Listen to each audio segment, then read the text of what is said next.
धरिले मानव देहासी जय देव जय देव जय जय सच्चित स्वरूपा स्वामी गणराया अवतरलासी भूवर जडमुड ताराया जय देव जय देव गुणदेशी ज्यांची जाणीव तू गवणा करुणी गणी गणगणात होते या भजना माता हरिहर गुरुवर तुझी सुख सदना जिकडे पहावे तिकडे तू दिसती नयना जय देव जय देव जय जय सच्चित स्वरूपा स्वामी गणराया अवतरलासी भूवर जडमुड ताराया जय देव जय देव लीलानंत केल्या व्यंकट सदनास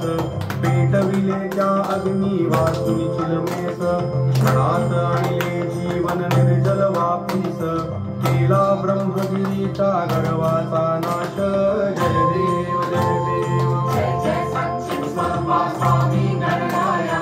अवतरलासी भूवर जडमुड ताराया जय देव जय देव या जीवारून केले कैका संपन्न करविले भक्ताला विठ्ठल दर्शन भवसिंधू हा तरण्या नौका तव चरण स्वामी दास गणूंचे मान्य करा कवन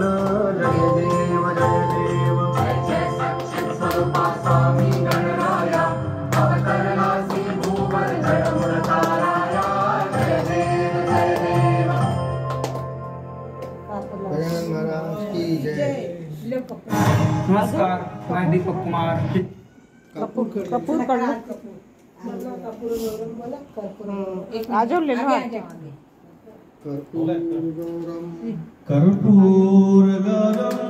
करुणावतारं संसार